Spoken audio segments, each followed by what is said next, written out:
udah ya bercandanya. Wajahnya tolong agak disedihkan ya, biar penonton agak ikut sedih. Gitu ya. Backsound. Nanti editornya ya kasih lagu sedih ya, Milu gitu ya, Milu masuk mulai sesi Milu ya. Lagu orang pinggiran itu. Oh ya. Oke, Mas Rizky. Di kehidupan Mas Rizky selama ini, hal apa yang membuat Mas Rizky sampai menangis, sampai sedih itu, yang meratapi kehidupannya gitu?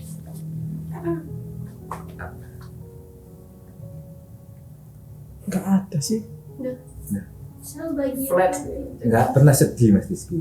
Pasti ada lah apa? Mungkin ya putus, tak apa, uangnya habis, nggak bisa makan atau apa gitu. Atau dimarahin orang tua atau apa gitu. Hal yang paling sedih di kehidupannya Mas Rizky. Yang paling sedih paling pas kakek Rizky itu meninggal. Kakek Rizky meninggal, umur berapa? Itu kelas 2005. Berarti kelas STK. Kelas TK. Iya. sedih ya. Masih keinget soalnya. Oh, sekarang masih keinget. Iya. TK pas kakek meninggal sampai sekarang masih keinget. Dari beban ditinggalkan seorang kakek itu masih keinget sampai sekarang. Rizky dulu kan soalnya itu ibu kan kerja. Ya. Nah, yang ngomong itu biasanya itu kakek sama nenek. Oh, berarti dari Terlalu- kecil itu diasuh sama kakek sama dan nenek. Iya. Sehingga kehilangan itu sehingga membuat Rizky keingat sampai sekarang, kenangannya, ngomongannya seperti itu ya. Iya. Itu aja Rizky, Iya. nggak ada yang lain. Enggak sih. Nggak ada yang lainnya. Oke, Mas Jamal. Sama Pak. Dua hal yang bikin sedih waktu di kehidupan dari awal sampai akhir ini. Iya. Yang pertama itu kehilangan anak Pak. Kehilangan anak. Jadi karena sesuatu hal jadi anak akhirnya meninggal. Dari situ merasa sedihnya adalah nggak bisa ngasih tempat ataupun ngasih sesuatu yang lebih untuk anak. Untuk anak. Ya, karena harusnya bisa ngasih lebih tapi nggak bisa ngasih lebih. Ya contohnya itu rumah sakit lah katakan. Iya. Bisa aja kalau misalkan lebih punya daripada sebelumnya, katakanlah finansial lebih bagus, mungkin masih tertolong gitu. Karena finansialnya kurang, akhirnya mau nggak mau ya pakai rumah sakit dan fasilitas yang seadanya. Itu yang pertama. Terus yang kedua, ini ibu Pak. Ibu. Iya, ibu meninggal, jadi sangat benar-benar traumatik waktu itu, beranggapan zamannya sendiri salah milih rumah sakit di anak, di ibu juga meninggal di rumah sakit juga. Jadi akhirnya punya penyesalan yang sampai detik ini itu belum bisa hilang gitu. Belum bisa hilang karena apa salah ya, kok salah terus gitu, kok selalu salah dalam milih tempat gitu. Iya.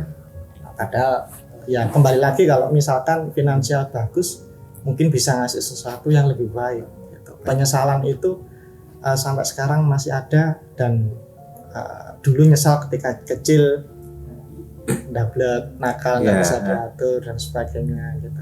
Dan sekarang ketika kehilangan orang tua terutama ibu Pak, itu kayak dunia itu hancur gitu. Pengen nyusul tapi masih punya tanggung jawab gitu. Berarti intinya kehilangan yang sangat-sangat berat. Sangat berat. Yang juga pada saat momen itu intinya Iya. Mas Jamal sedikit down ya pastinya. Down banget. Down banget. Iya. Sehingga agak sedikit merasa kayak buat apa hidup. Iya, kan? buat apa hidup, menyalahkan diri sendiri dan nggak mau ngapa-ngapain, cuman di rumah diem gitu, menyalahkan diri sendiri terus gitu. Selama peralihan itu berapa bulan Mas Jamal sampai merasa bisa balik menjadi orang yang sedikit semangat gitu? Itu Jamal hampir 1 tahun sih Pak. 1 tahun. Hampir 1 tahun. Hampir 1 tahun, tepatnya kurang lebih antara 7 sampai 8 bulan kalau nggak salah. Yang 7 sampai 8 bulanan. 7 sampai 8 bulan. Iya, kurang lebihnya. Jadi Itu. fase di situ Jamal cuman hidup mengalir, jadi bangun tidur, makan, tidur lagi, hopeless gitu kayak semacam itu. Itu udah punya istri, udah punya anak kan? Sudah. Jadi pikirannya karena ibu ini bagi Jamal lebih dari apapun gitu. Jadi karena dari kecil sama ibu doang, jadi mikirnya ya hidupnya buat apa sih ngejar sesuatu tapi yang mau kita pamerin itu ndak ada gitu. Mau kita tunjukin, ini loh Jamal udah bisa gini, punya ini, punya itu, punya ini, punya itu. Nah, yang mau ditunjukin itu udah nggak ada gitu. Tapi sekarang kan dalam artian udah balik. Oh sudah balik. Artinya kan udah punya pasangan, udah Iya, punya iya. anak. Artinya kan tujuan kehidupannya kan udah berbeda. Sudah lagi. berbeda. Intinya siapa yang dibahagiakan? Iya betul. Jadi ketika ke makam terakhir sebelum masuk ke fase bangkit itu kayak seolah dikasih tahu sama ibunya Jamal, kamu mau sampai kapan kayak gini gitu. Kayak semacam ada suara sama kelihatan bayangannya gitu. Terus yo dulu aku ngelahirin kamu bukan tujuannya kayak gini gitu. Iya. Oke. Itu siapa? Oke, makasih ya Mas Rizky, Mas Jamal udah menceritakan kesedihannya. Iya. Nah, kita tim tahu lah yang ruang lingkupnya, oh pernah gini, teman Iya, kita pernah gini. Intinya kan selalu mau bangkit. Oh iya harus. Selalu bangkit. Harus. Lanjut, ini pertanyaan terakhir dari saya. Pertanyaan terakhir, enggak ada pertanyaan. Itu kita masuk ke sesi IQ. Saya si IQ. Ya, oke. Wah, Hal apa siap. yang paling bahagia pernah kalian rasakan? Bahagia. Nanti musiknya dikasih ya, lagu bahagia dari sedih pindah ke bahagia ya. Hal apa yang paling membahagiakan? Apa yang paling membahagiakan? Nggak pernah bahagia. Bahagia. Apa Mas Rizky? Kalau Rizky pas di event sih, di event Surabaya. Astagfirullah. Ya, di event Surabaya. Ini kenapa langsung nyebut gitu ya? Enggak, lanjutin dulu di event Surabaya.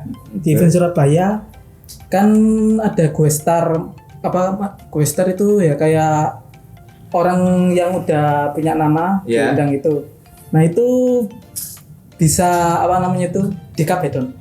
Kalau nggak tahu Kabedon, Apa itu Kabedon? Tolong nanti ya, Mas Birin taruh ya. Skrip apa Kabedon itu apa gitu nanti di Google ya, di bawah nanti dikasih tulisan penjelasan Kabedon. iya. Apa itu? Di Kabedon itu sama kayak apa ya? Nah kayak itu. Apa? Jadi Harus gini-gini apa? apa ya? Di Kabedon ya di contohnya ya. Iya, Ini Rizky. iya. Nah di Kabedon di ini kan di apa ya? Diginikan. Enggak. Rukiah. Enggak, bukan di situ, bukan di itunya. Tak peragain langsung aja ya. Iya, jangan. Enggak mau. Mas Jamal pakai cewek ya? Ah, enggak jadi. Mas Jamal pakai cewek. Ya, agak macam-macam. Kapan update dong? Enggak, harus ditembak soalnya. Oh ditembak. Oh, paham. Gini ya. Enggak, jangan diperagakan dong. Gini Mas Jamal. Ya. Mas Jamal kan gini, nanti kan mepet tembok. Ke tembok gini. Ya kan, langsung tangannya gini kan. Iya, nah. Tapi gini-gini. Enggak lah. Enggak sampai gitu. Enggak. Enggak sampai gini-gini kan. Enggak. Oh, cuma di tembok kayak kepepet gitu ya. Iya. Oh, senengane dipepet-pepet. Kan itu sama apa namanya itu gue star udah ya go internasional. Oh, gitu. Pakai ini. Cewek ya? Apa itu? Cewek ya? Cewek ya? Cewek lah masa cowok ya. Cewek. Allah. Itunya berdiri enggak? Apanya? Ya, pas itu. Apanya enggak? Berdiri. Iya, kan berdiri kan betul kan berdiri. Iya, ikut berdiri enggak? Apanya yang ikut berdiri? Ya itu. Oh, cosplayernya itu Iya, berdiri juga. Oh, berdiri. Pasti berdiri. Pakai 2 lapis mungkin. Apanya adalah? Ya biar nggak kelihatan yang berdiri itu pakai 2-3 lapis didobeli. Kan kalau 1 lapis kan, Adilan. Kan kalau satu lapis kan nggak kuat gitu. Masih tembus.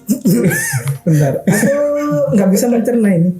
Nggak bisa mencerna. Maksudnya itu 2 lapis itu apa? Nanti habis ini belakang tak tunjukkan. Macam hal yang paling Membahagiakan. Membahagiakan ketika waktu itu sampai sekarang masih ingat Pak. Jadi sama yang tadi kan cerita jualan petasan itu Iya. sama. Ya jadi nggak pernah megang uang yang banyak, biasanya hanya dapat uang saku gitu. Iya. Terus megang uang banyak, ternyata dapat banyak gitu. Itu yang sampai sekarang ingat. Jadi itu sangat bahagia sekali bisa beli barang dengan uang sendiri. Paling membahagiakan. Paling membahagiakan. Punya uang pertama kali. Pertama kali. Megang segitu uangnya. Buat apa uangnya? Beli Nintendo. Nintendo. Iya. Kayak buat main lato-lato. Oh, belum ada. Belum ada bisa. Oke ya, itu cerita kehidupannya Mas Rizky sama Mas Jamal tentang alur kehidupannya. Ini tim saya, tim Toku yang akan menemani saya perjalanannya Toku.